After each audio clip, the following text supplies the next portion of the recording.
జీతాలు ఈరోజు స్లీపర్ సోదరిమణికి బయట మా అక్కయ్యలు ఉండొచ్చు, మా తల్లిదండ్రులు ఉండొచ్చు, స్లీపింగ్ చేసే వాళ్ళకి 6,200 జీతం.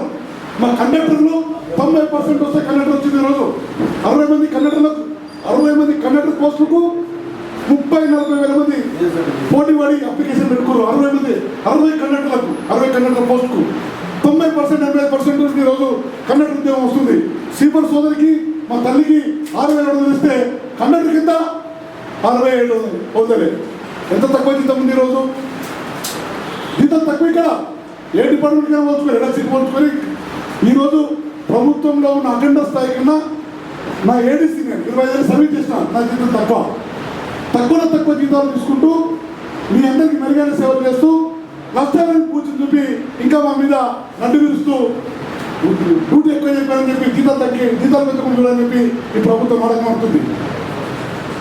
కాబట్టి దయచేసి ఈ ప్రభుత్వం నాటకాన్ని వెనుక పెట్టాలి.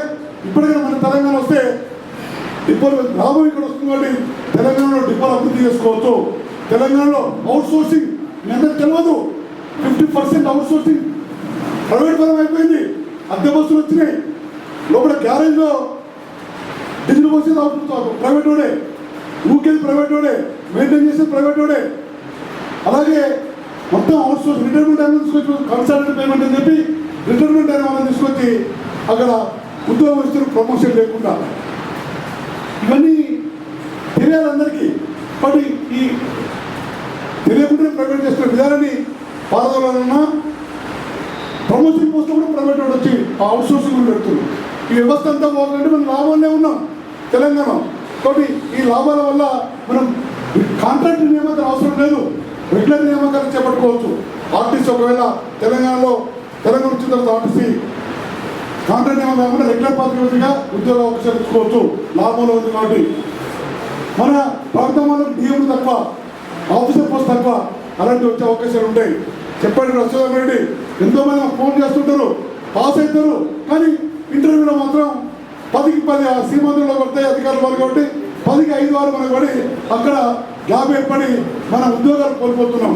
అలాంటి వివక్ష ఉండొద్దంటే తెలంగాణ రావాలి.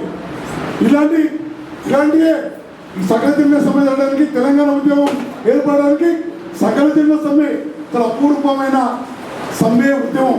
అలాంటి ఉద్యమంలో రాసిచ్చిన ఈ అగ్రిమెంట్ని అమలు చేయడానికి ఈ సీమాంధ్ర ప్రభుత్వం ఎన్నుకాడుతుందంటే ఈ రాబోకరం మనకి ఏం చేస్తారా చేయరు. కాబట్టి ఖచ్చితంగా ఈ తెలంగాణ ప్రాంతంలో రోడ్డు రవాణా వ్యవస్థను అభివృద్ధి చేసుకోవాల్సిన ఆవశ్యకత ఉంది, డిపోలు పెంచుకోవాల్సిన ఆవశ్యకత ఉంది, ప్రాంతాలు అభివృద్ధి చేసుకోవాల్సిన ఆవశ్యకత ఉంది, మన కార్మికులకు మన సోదరులకు ఉద్యోగ అవకాశాలు కల్పించుకోవాల్సిన ఆవశ్యకత ఉంది. కాబట్టి ఇంకా 50 డిపోలు మనకు తెలంగాణ వస్తే ఏర్పాటు చేసుకుని అభివృద్ధి చేసుకుని ఉద్యోగాలు కల్పించుకోవచ్చు. కాబట్టి ఈ తెలంగాణ రాష్ట్రమే ఏకైక మార్గము.